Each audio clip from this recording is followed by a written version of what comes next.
விசுவாச வித்து. இதை பற்றி பேசும்படி விசுவாசம் என்று ஒன்று உண்டு, பூரண விசுவாசம் ஒன்று உண்டு. பூரண விசுவாசம், வாய் திறந்து சொல்லுங்கள், பூரண விசுவாசம். பூரண விசுவாசம் என்றால் என்ன? பூரண விசுவாசத்தை எப்படி பெறலாம்? இயேசு கிறிஸ்து ஒரு இடத்துக்கு போன பொழுது ஒரு தகப்பன் அவன் மகனை கூட்டி வந்த பொழுது இயேசு சொன்னாரு, ஓ மகனுக்கு சுகம் வரும். விசுவாசம் உள்ளவனாரு.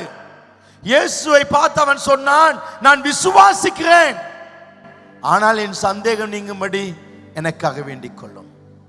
விசுவாசிக்கிறேன், ஆனால் என் சந்தேகம் நீங்க எனக்காக வேண்டிக் கொள்ளும். அப்படி என்றால் ஒருவனுக்குள்ளே விசுவாசமும் சந்தேகமும் ரெண்டும் இருக்கும். அப்ப அது பூரணம் அல்ல. இன்னைக்கு நிறைய பேர்கிட்ட விசுவாசம் இருக்கு, சந்தேகம் இருக்கு. அப்ப ஆண்டவர் எதிர்பார்க்கிறது பூரண விசுவாசம். இந்த இடத்துல எல்லாருக்கும் பேர் விசுவாசிகள். விசுவாசிகளா இருப்பது லேசி, ஆனால் இருதயத்திலே சந்தேகம் இல்லாமல் விசுவாசிக்க வேண்டும். 2 வசனத்தை பார்க்கலாம். மாற்கு 11:23. எவனாகிலும் இந்த மலையை பார்த்து நீ பேர்ந்து சமுத்திரத்திலே தள்ளுண்டு போ என்று சொல்லி தான் சொன்னபடியே நடக்கும் என்று தன் இருதயத்தில் சந்தேகப்படாமல் விசுவாசித்தால், மறுபடியும் இருதயத்தில் சந்தேகப்படாமல் விசுவாசித்தால் அவன் சொன்னபடி ஆகும் என்று மெய்யாகவே உங்களுக்கு சொல்ல. இருதயத்தில் சந்தேகம் இல்லாமல் விசுவாசம், தான் சொன்னபடி நடக்கும். இருதயத்தில் முதல்ல நான் சொன்னபடி நடக்குன்னு விசுவாசித்து சொல்ல வேண்டாம். இன்னொரு வசனத்தை பார்ப்போம். மத்தேயு 17:20. மத்தேயு 17 இந்த 2 வசனத்தை ஒண்ணாக்கும். அதற்கு இயேசு, உங்கள் வாசிங்கள், உங்கள் அவிசுவாசத்தினாலே கடுகளவு விசுவாசம் உங்களுக்கு இருந்தால் நீங்க இந்த மலையை பார்த்து இவ்விடம் விட்டு அப்புறம் போ என்று சொல்ல அது அப்புறம் போகும். உங்களால் கூடாத காரியம் ஒன்றுமிராது என்று மெய்யா உங்களுக்கு சொல்ல. இந்த இடத்துல பார்க்கும், மலை விலகும், கடுகள விசுவாசம். என்ன விசுவாசம்? கடுகள விசுவாசம். 2 வசனம் தான், ஆனா இங்க கடுகள விசுவாசம். இப்ப முதல் வசனத்தை போடுங்க. இப்ப அந்த முதல் வசனத்தை நான் அழகா வாசிக்க. மாட்கு, எவனாகிலும் இந்த மலையை பார்த்து நீ பேர்ந்து சமுத்திரத்தை தள்ளுண்டு போ என்று சொல்லி தான் சொன்னபடியே நடக்கும் என்று தன் இருதயத்தில் சந்தேகப்படாமல் கடுகளவு விசுவாசத்தோடு விசுவாசித்தால் அவன் சொன்னபடியே நடக்கும். ஆண்டவர் நம்மிடத்தில் விசுவாசம் எதிர்பார்க்கிறார். யானையால விசுவாசம் தேவனில்லை. நிறைய பேருக்கு யானால விசுவாசம் இருக்கு, ஆனா கடுகளவு சந்தேகம் இருந்துச்சுன்னா எது வேலை செய்யும்? ஒரு பெரிய பால் முட்டி, நிறைய பாலுக்கு அதுல ஒரு டாட் நஞ்சு போட்டு தாரேன். எவ்வளவு? ஒரு டாட் தான்.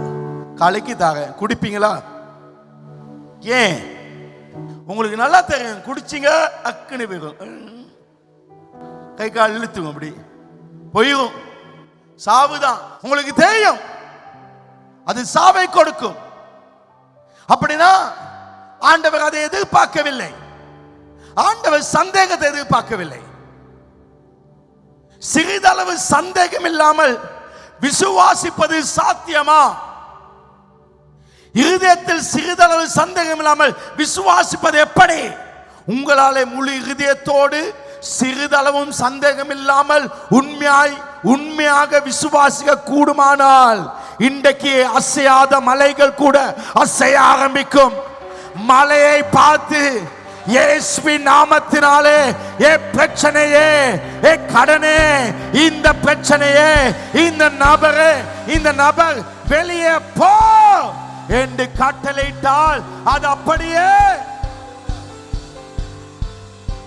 உங்களுக்கு தேவையில்லைனா இவனால பிரச்சனை சொல்லி கொடுக்காம வெளியே போ.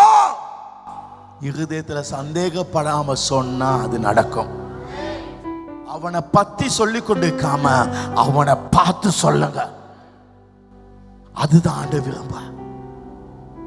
நல்லா கவனிங்க. 6 கோடி கடனோடு இருக்கீங்களா? வாழ்க்கையில யாரோ ஒருத்தவங்களுக்கு பிரச்சனை ஆக்காங்களா? ஏதாவது ஒரு குழப்பத்தோட இருக்கீங்களா? ஏதாவது ஒரு பிரச்சனை உங்களுக்கு இருக்குதா? ஏதாவது ஒரு நபர் உங்களுக்கு பிரச்சனை ஆக்கானா. கெஞ்சாதீங்க, காலில் விழாதீங்க, பின்னுக்கு வலியாதீங்க. காலையில விடிய கால் எழுமுங்க, விசுவாசத்துல சொல்லுங்க, இந்த பிரச்சனை நீங்க சொல்லி நம்புங்க. முதல்ல நம்பிட்டு இது விலகி போவதாக, அது விலகும். மறுபடியும் சொல்ற, முழு இருதயத்தோடு சிறிதளவும் சந்தேகம் இல்லாமல் உண்மையாய் விசுவாசித்து மலையை பார்த்து போ என்றால் அது போகும். ஆனால் நீங்கள் அப்படி கட்டளையிட்டு அது உங்களுக்கு நடக்காவிட்டால் அதற்கு காரணம் என்ன? உங்ககிட்ட சந்தேகம், விசுவாசத்துல பிரச்சனை இருக்கு. ஏன்னா இந்த வார்த்தையை சொன்னது பேதுரு அல்ல, இந்த வார்த்தையை சொன்னது யோவான் அல்ல, இந்த வார்த்தையை சொன்னது பவுலும் அல்ல, இந்த வார்த்தையை சொன்னது இயேசு. அவர் பொய் சொல்ல மாட்டார். அவர் சொல்ல மெய்யாகவே மெய்யாகவே சொல்ல. அசையாதவைகள் இன்றைக்கு அசைய போகுது, விலகாதவைகள் விலக போகிறது, பிரச்சனைகள் நீங்க போகிறது. கர்த்தர் உங்களுக்கு ஒரு முழுமையான விசுவாசத்தை, ஒரு நிறைவான பூரண விசுவாசத்தை அவர் உங்களுக்குள்ளே தர போகிறார். பூரண விசுவாசத்தினால் மட்டும்தான் மலைகள் விலகும். அப்ப இருதயத்தில் சந்தேகப்படாமல் இருதயத்தில் முதல் விசுவாசிக்கணும். இரண்டாவது, வாயை தந்து கட்டளையிடணும். கடவுள் இந்த உலகத்தை மெஷினை வச்சு படைக்கவில்லை. கடவுள் எல்லாவற்றையும் விசுவாசத்தினாலே தன் வார்த்தையினால் படைத்தார். உண்டாக கடவது என்றால் அது உண்டாகியது. தேவன் மனிதனை தன் சாயலாக உண்டாக்கினார். எனவே மனிதனுக்கு அந்த வார்த்தையில வல்லமை அவர் கொடுத்தார். வார்த்தையின் வல்லமை, அதாவது உங்க வார்த்தையில வல்லமை உண்டு.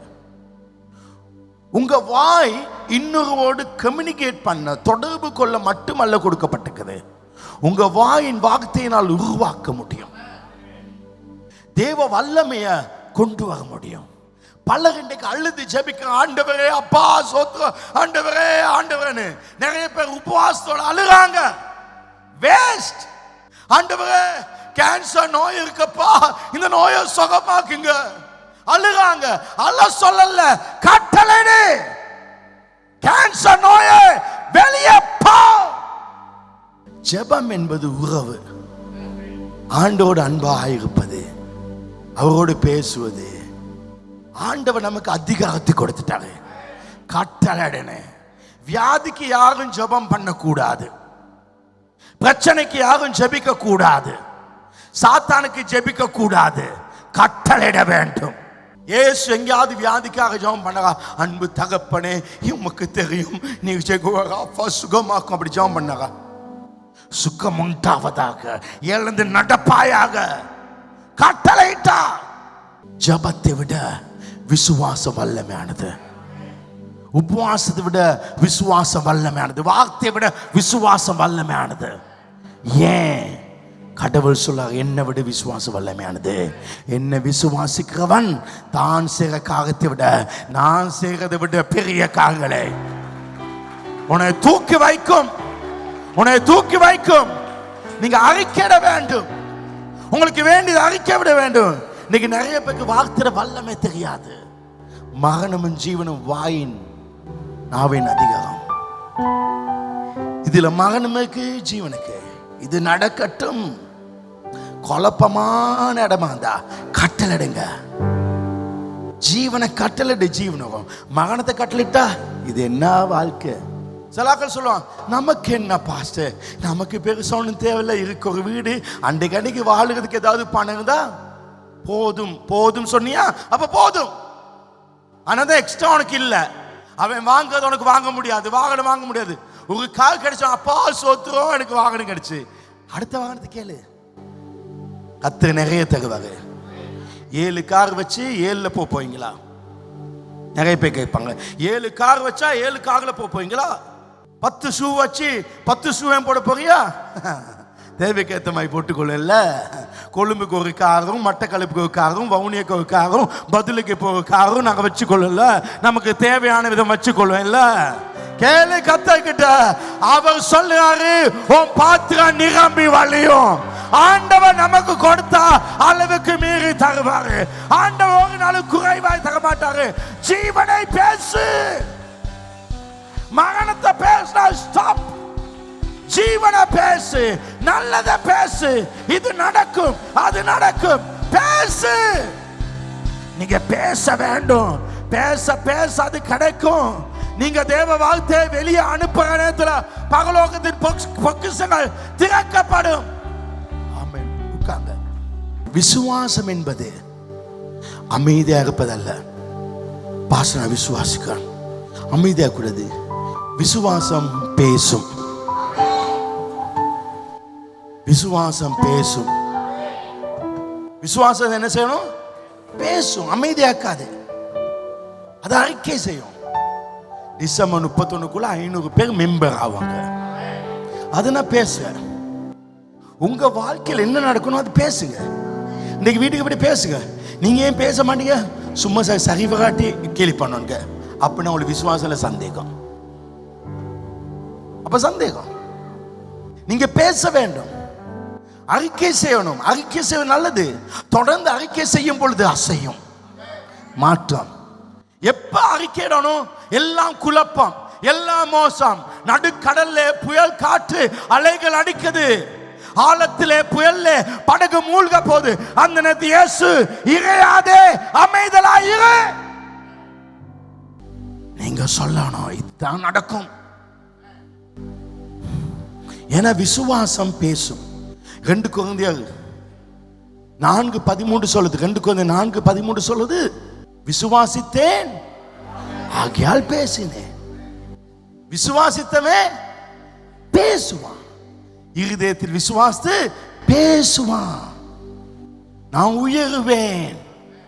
நான் மனசுல விசுவாசித்தேன் இல்ல, இருதயத்தில் சந்தேகப்பட விசுவாசித்து வாயினால அரைக்கடை. நான் உங்க எல்லாரும் சொல்ல 30 நாள் காலையில விடிய காலையில எழும்பி 7 முறை சொல்லுங்க. வாயை திறந்து சொல்லுங்க, கர்த்தர் என் மேய்ப்பராய் இருக்கிறார், எனக்கு எந்த குறைவும் வராது.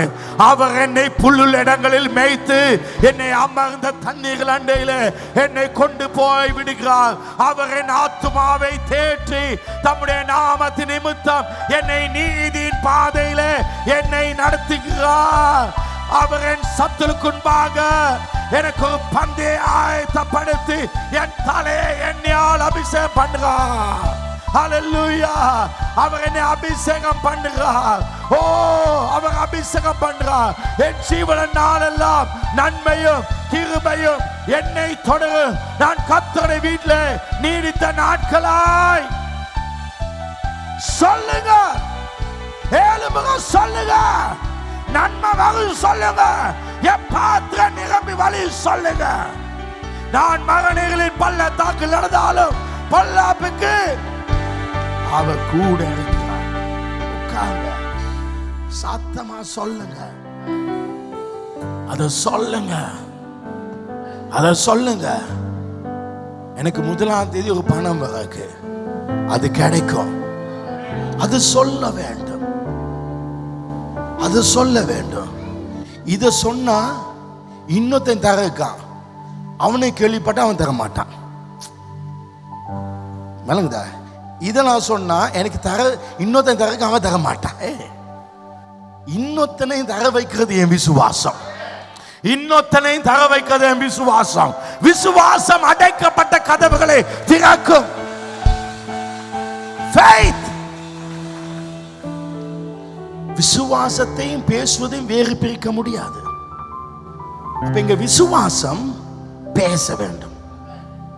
அப்ப ஆண்டவர் எதிர்பார்ப்பது விசுவாசம் அல்ல, பூரண விசுவாசத்தை. இன்றைய உங்களுக்குள்ள அந்த பூரண விசுவாசத்தோடு நீங்கள் போக வேண்டும். அந்த பூரண விசுவாசம் என்றால் என்ன? பைபிள்ல பெரும்பாடுல ஸ்திரீ அவருக்கு ரத்தம் போகுது. பைபிள் நீங்க பார்க்கலாம், பழைய ஏற்பாடுல யூதர்கள் ஒரு ரத்தம் போனால் 7 நாட்கள் அவங்க வெளியே போக கூடாது, சுத்திகரிப்பினால். ஆனா இவருக்கு போய்கொண்டே இருக்கு. எல்லா டாக்டர் கிட்ட போய் அவருக்கு சுகமே இல்லை, எல்லா பணத்தை செலவு செஞ்சுட்டா. ஒரு நாள் இயேசு கிறிஸ்து அந்த வழியாய் போகிறதாக கேள்விப்பட்டா. உடனே அவ என்ன சொல்றானா, கேள்விப்பட்டோன்னா மார்க் 5:27 இயேசு கிறிஸ்துவை குறித்து கேள்விப்பட்டு நான் அவருடைய வஸ்திரத்தை ஆகலும் தொட்டால் சோஸ்தமாவென்று மனசுல நினைச்சாவா சொல்லி எங்க சொன்னா, பக்கத்து வீட்டுக்கு சொன்னா, நான் தொட்டா சுகமாகும் பாரு, நான் இயேசு போகானு நான் பாரு ரெடி. எங்க போகாடி? ஒரு நாள் நம்ம உடுத்து மேக்கப் போட்டு எங்க ரெடியா? ஏசுப்பா தொட்டு பாரு சுகத்தோட வாங்க சொல்ல ஆரம்பிச்சா. சொல்ல வேண்டும். இவன் 4 பேருக்கு சொல்லுங்க. நீங்க சொல்ல வேணும். உங்களுக்கு என்ன வேணுமோ அதை சொல்ல வேண்டும். அமைதி அது பெற முடியாது, சொல்ல வேண்டும். சொல்லுங்க, சொல்ல வேண்டும். அவன் சொன்னா, இப்ப நான் போய் தொடுவேன், தொட்டன சுகம் வரும். அவன் சொன்னா, விசுவாஸ் சொன்னா, சுகம் வந்துச்சா வரலையா? வரல. வந்துச்சா வரலையா? வரல. ஏன்னா அது விசுவாசம். நான் சொல்றது பூரண விசுவாசம் வரணும். இங்கதான் மாற்றம். இதுக்கு பேர் முதல் கட்டு விசுவாசம். இன்னைக்கு நீங்க சொல்லி நடக்குது இல்லை, இன்னைக்கு ஒரு பெரிய சேஞ்ச் நடக்க போகுது. இவ சொன்னா இது நடக்கும். பாச நானும் சொல்லி நடக்கல, ஆமா நடக்காது. இது முதல் கட்டம். சொன்னதுக்கு நடக்கல, ஏன்னா இது விசுவாசம்.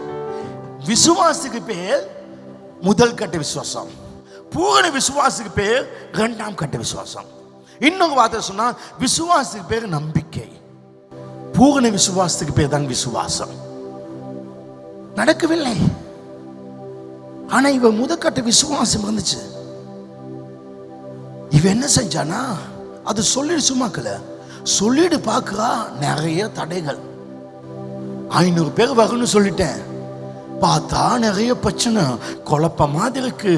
அக்டோபர் முடியுது, நவம்பர் முடியுது, டிசம்பர்ல இவ இப்படி தடைகள். இவ போறா, நினைச்ச மாதிரி இல்ல, பயங்கர கூட்டம். பேது சொல்ல, இவ்வளவு கூட்டம் நெருங்கி கொண்டு யாரப்பா, எப்படி கண்டுபிடிக்க? நிறைய பாடிகார்ட். தடை. நினைச்ச மாதிரி இல்ல, உன் பிரச்சனை அதிகரிக்குது,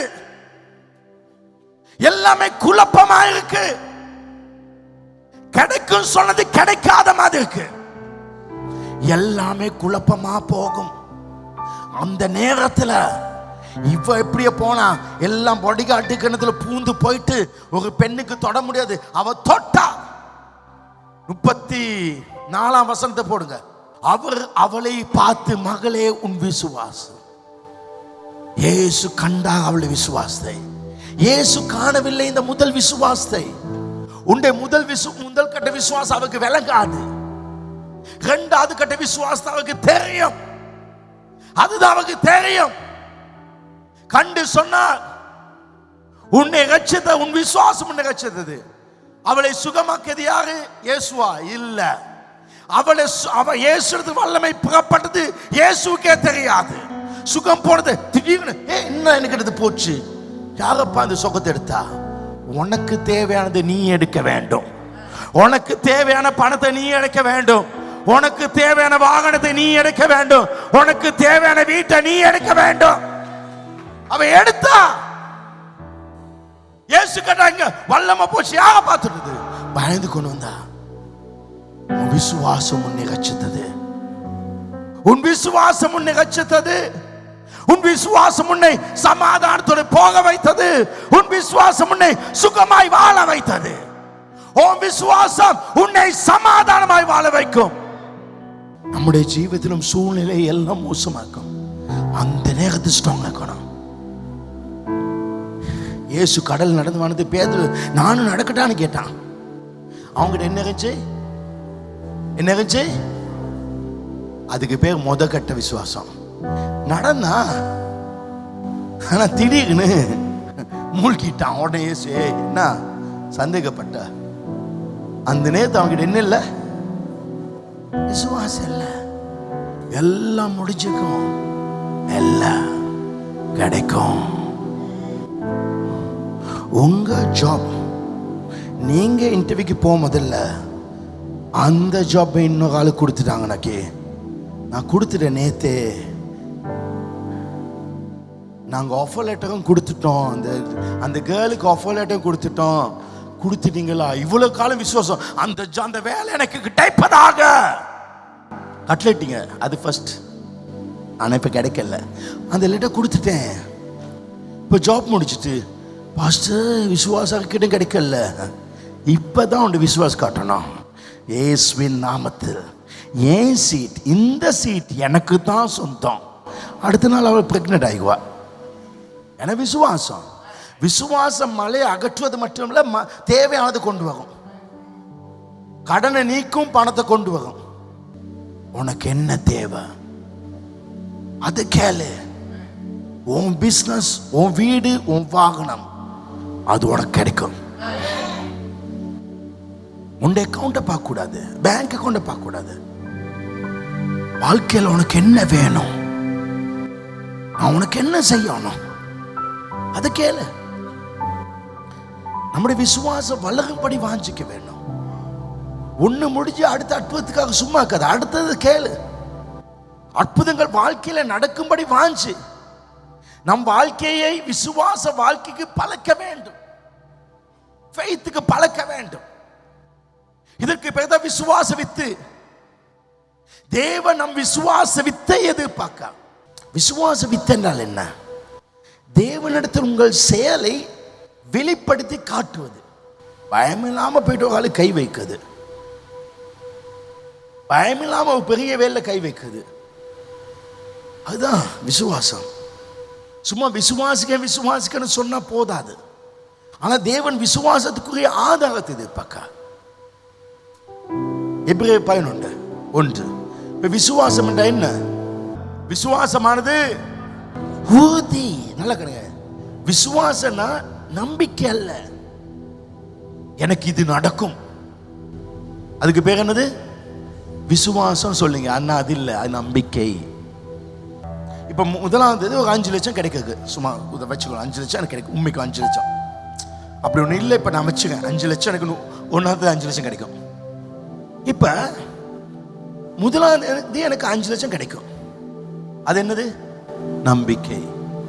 ஆனா அது விசுவாசம். நீங்க சொல்லுங்க 5 லட்சம் கிடைக்கும்.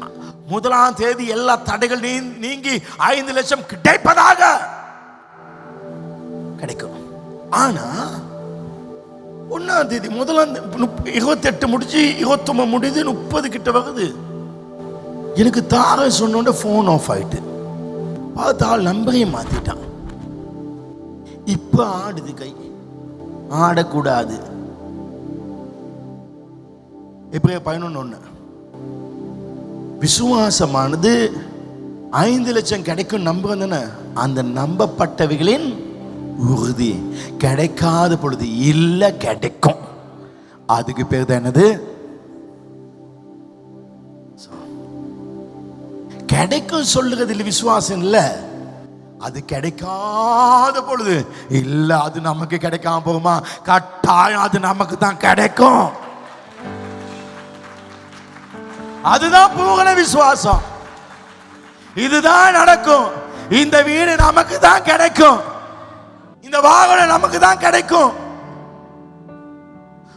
300 வாலண்டியர் டிசம்பருக்குள்ள நமக்கு கிடைச்சிருவாங்க, 500 மெம்பர்ஸ் நமக்கு கிடைச்சிருவாங்க. விசுவாச அறிக்கை இதான் 2வது கட்டளை. இந்த விசுவாசனால தான் உங்களுக்கு மலைகளை கட்டலாம். அதுல கட்டளிட்டு வேலை இல்லை. இந்த ஸ்ட்ராங் ஆகணும். நிறைய கடன், தீராத பிரச்சனை மாதிக்கும். அந்த கடவுளை நம்பி, கடவுள் இருக்காரு, அவர் கைவிட மாட்டாரு, அவர் என்ன தூக்குவாரு. ஒரு நெருக்கமா இருக்கலாம். சில கோர்ட்ல ஜட்ஜ் தீர்ப்ப எழுதிட்டான், உங்களுக்கு எதிரா தீர்ப்பு எழுதிட்டான். அப்படி கூடாது. என்னத்தான் எழுதினாலும் தீர்ப்பு மாத்தி எழுதுவாரு. ஏன்னா அங்கதான் வல்லமைக்கு. உண்ணாகந்து கொள்ளுங்கள். நம் வாழ்க்கையில் அசையாத அவைகள் அசையும். வாழ்க்கையில எப்பயும் விசுவாசத்துல பிரச்சனை இருக்கு. விசுவாசத்துல நீங்க காத்துருங்க, ஏன்னா அது நடக்கும், அது நடக்கும், அது நடக்கும். காத்துங்க. ஏன்னா எங்க வாழ்க்கையில விசுவாசம் சோதிக்கப்படும். என்ன சோதிக்கப்படும்? அன்பு சோதிக்கப்படாது, விசுவாசம் சோதிக்கப்படும்.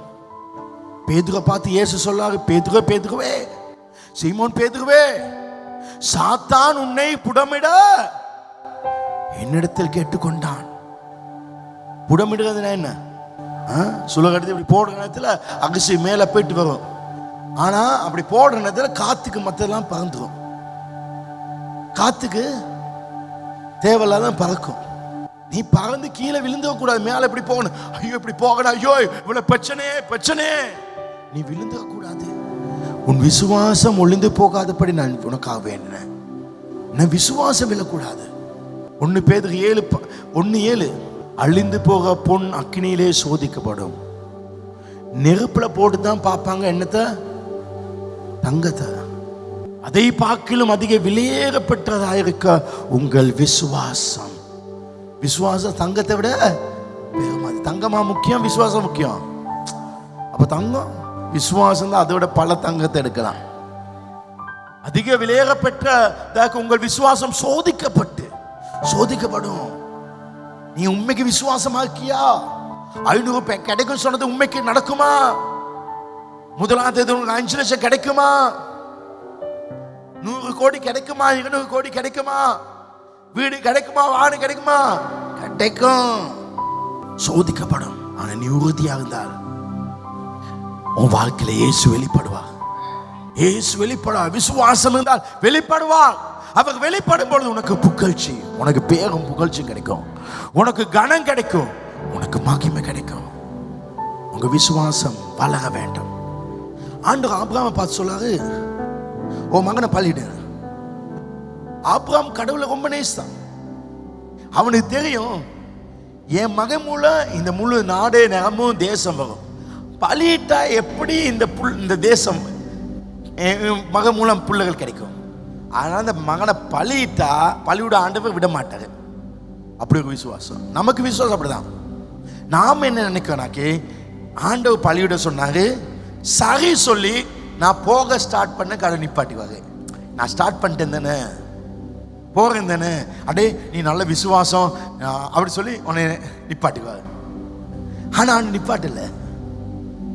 அப்படி இருக்க நாங்க என்ன நினைப்போம், தூக்கம் போய் கொடுக்கணும், மலைக்கு போக நிப்பாட்டுவாங்க.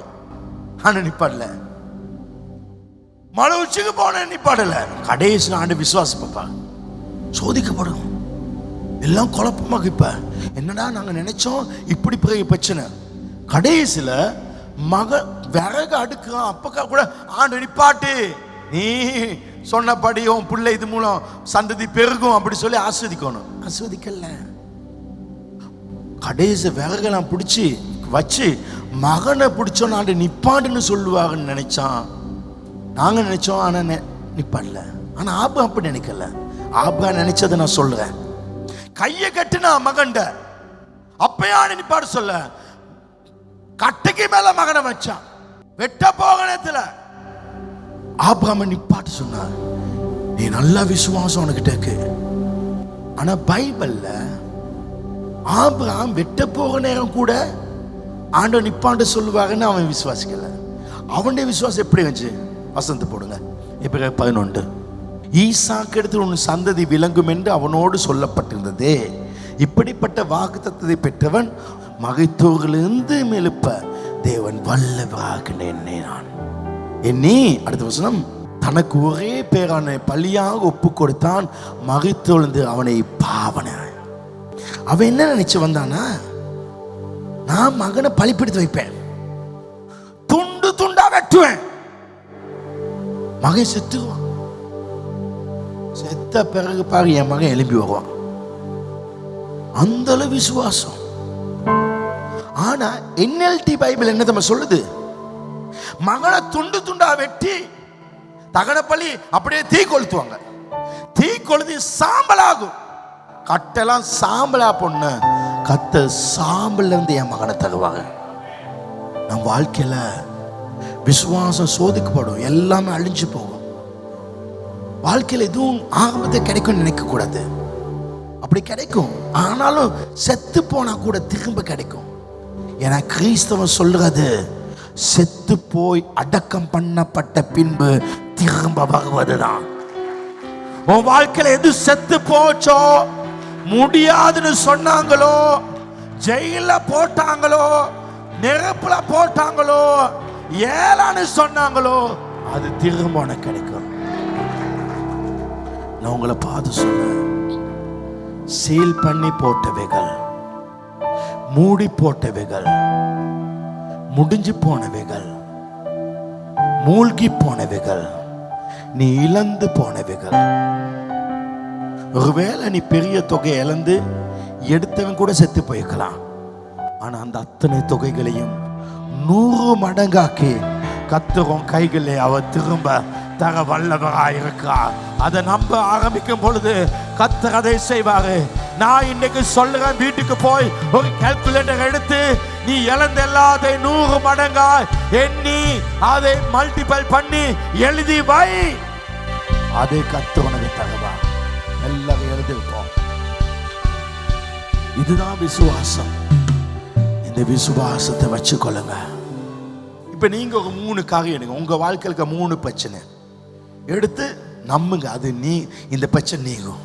இந்த பிரச்சனை நீங்குவதாக. அதுக்குள்ள வேணா வச்சுக்கொள்ளுங்க, இது வருவதாக, இந்த நபர் எனக்கு கிடைப்பாக, இந்த வாகனம் கிடைப்பதாக. ஒரு 3 காரியங்களை கட்டளையிடப்போம். காலையில எழும்பி இந்த கட்டளைகளை செய்யுங்க. சூரியன் உதிக்கும் போது விடிய காலை செய்யுங்க. சில பேர் தூக்கம் போயிட்டுனா ஐயோ நான் செய்யலன்னு சோர்ந்து போவாதீங்க, எலும்பி செய்யுங்க, பரவாயில்ல. ஆனா ஒவ்வொரு நாளும் 30 நாள் கர்த்தரின் மேய்ப்பா 7 தடவை சொல்லுங்க. சோர்ந்து போக வேணாம், 7 தடவை சொல்லு. நான் கஷ்டப்பட்டு சம்பாதிக்க மாட்டேன், காலையில் எழுப்பி இதை சொல்லிட்டு தூங்கிடுவேன். நன்மையும் கிருபையும் தேடி வரும். தினத்தில் செய்ய போவோம். ஆண்டவருக்கு தேவையான விசுவாசம், பூரண விசுவாசம் சொல்லுது, சந்தேகம் வாக இடத்துல சந்தேகப்படக்கூடாது. இந்த இடத்துல எவ்வளோ கடன்களோடு இருக்கு, எல்லாருக்கும் சொல்றேன், நீங்க பலரை ஆசீர்வதிக்கிற அளவுக்கு கர்த்தர் உங்களை வைப்பாங்க. இந்த பிரச்சனை நீங்கும், நம்பிக்கை விடாதீங்க. அலை போல உங்களை மூழ்கடிக்கிற போல பிரச்சனைகள் வரும். நீங்களாம் பெரிய பெரிய இடத்துக்கு கர்த்தர் உங்களை வாழ்த்துவாங்க.